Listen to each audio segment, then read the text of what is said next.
With us now for more is Jingyi Pan, Economics Associate Director of S&P Global Market Intelligence, live from Singapore. Good seeing you again, Jingyi. Welcome to the program.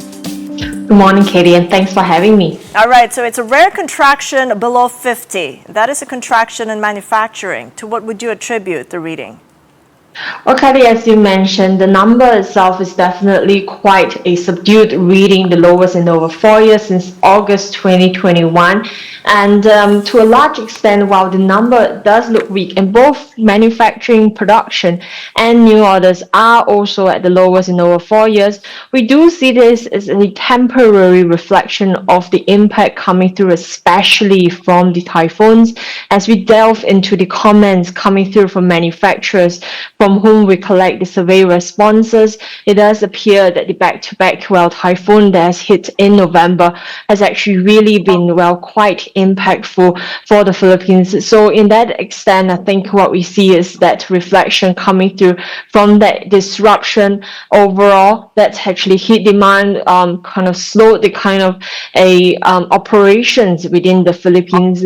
Because if we compare that with what's happening across the ASEAN as a whole, the manufacturing PMI consolidated by us actually showed a strengthening of manufacturing sector conditions, with Philippines being the anomaly here. So I would say that this is really a reflection of the weather impact rather than a broader weakening of demand conditions. And as you pointed out, Katie, that we do have the future output index at improving from October to a 1-year high. An anomaly, but it is temporary. But when you take a look at the chart, it's pretty concerning because we've seen a bump up September, October, and then a deep dive.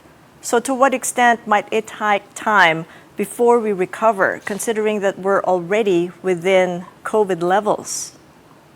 Certainly, Katie, what we do measure is a month-on-month reading with the PMI, so the changes from the last month.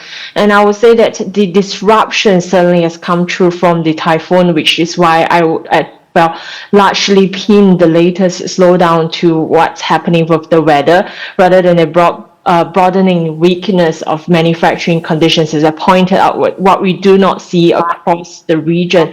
So hopefully the situation is going to ease. A lot of what's happened this month is going to see a strong rebound in the coming month as the weather impact actually dissipate. So that's what we are pinning on. And in fact, the manufacturers do agree, because what they are looking at is economic conditions potentially improving. Some of the new product, as you pointed out as well, that some of the cycle changes, those are the kind of things that could actually bring about a rebound into hopefully December from the PMI numbers that we will see. Well, when you take a look at output, it's fallen to its lowest since August of 2021. Same goes for new orders. It's fallen to its lowest in more than 4 years. What about purchasing activity? Are we seeing any silver lining there? Well, definitely that is something that we see as a knockoff impact of just the disruptions itself, because of operations being disrupted. The demand, the new orders are not coming in, and at the same time, we're not seeing that production ongoing. So purchasing activity that has lowered, and I think the change of cycle as well, that seems to be prominent this month in November, and that has led to many manufacturers as well also not wanting to stock up so much inventory at this point of time. Of course, with the weather disruptions, I think the storage is also been some of the concern for them. So that again, I think what we see here potentially could be a temporary effect. As the demand come in, we could be seeing some of the uptick in the purchasing activity. In fact, if we look, despite the fact that we have these disruptions, supply chain conditions hasn't so much worsened for the Philippines. So hopefully that's going to be a smooth rebound when the orders do come in. What about in terms of supplier delivery times? Because last October, we noted among the worst delays in 3 months. Has that worsened further? Well, there's an improvement there, like I said, despite the fact that there are weather disruptions. Now, this itself is largely attributed, unfortunately, to the fact of a lack of demand in the November month, based on what we are seeing, instead of weather effects typically being a part to play. So in this respect, yes, it's actually improved. Supply conditions improve, but again, as we are anticipating potential rebound and recovery in the coming months, months, this is something to definitely watch for a sign of whether we are seeing supply chains pick up again. What indications are we getting in terms of price, both input and selling prices? Does the status of input price inflation and how that is impacting the selling prices? Because October saw an easing in input price inflation, which led to selling prices falling at the fastest since April 2020. Well, definitely. I think the price conditions are very subdued. Again, this month is falling back upon the fact that we have the weakness in terms of demand, and that's actually led to a slowing of the inflationary pressures for the Philippines.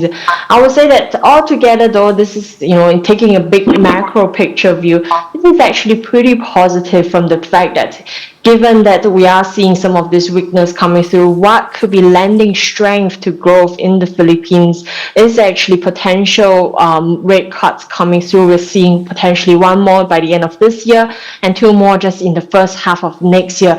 So the fact that the price pressure are still quite subdued at this point is reinforcing our view, while the weakness from the manufacturing sector certainly is reinforcing our view that we could be seeing the bank BSP themselves actually lowering rates more, and that's expected to help see GDP growth actually pick up in 2026. The cut that you're forecasting for next month, is that going to be 25 basis points or 50?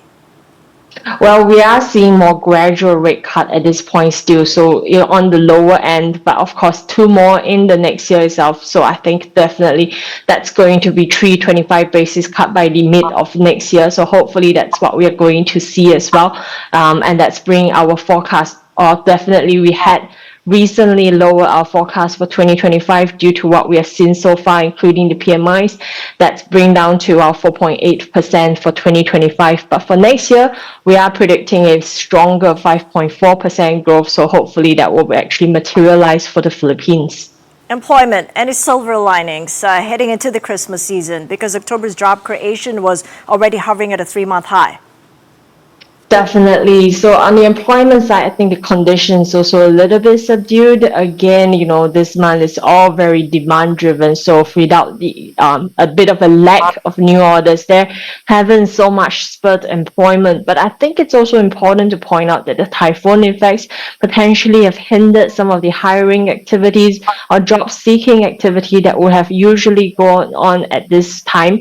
So with that being said, hopefully that disruption dissipation is going to bring back that employment improvement again into the end of the year. Kelly. Final point on business confidence. How are manufacturers seeing output prospects going into the new year? Because you did make a mention of that optimism heading into 2026.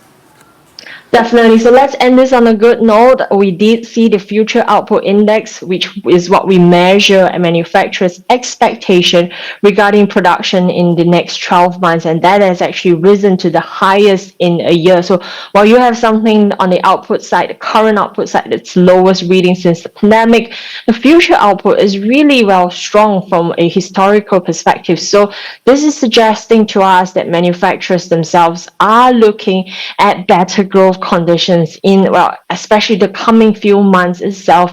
They are pinning their hopes on the fact that economic conditions will recover. They're pinning their hopes on the fact that new product launches will actually pick up. And I think, at the end of the day, it's also just recovering from some of the, natural disasters to some extent that we have seen. So hopefully that's going to materialize into the end of the year because manufacturers themselves are confident. I think they are ready to spend, they're ready to hire once, the impact go away. All right, that's good to end that on a good note. Well, thank you so much, Jingyi, for taking us through the numbers in that deep dive. Jingyi Pan of S&P Global Market Intelligence live from Singapore.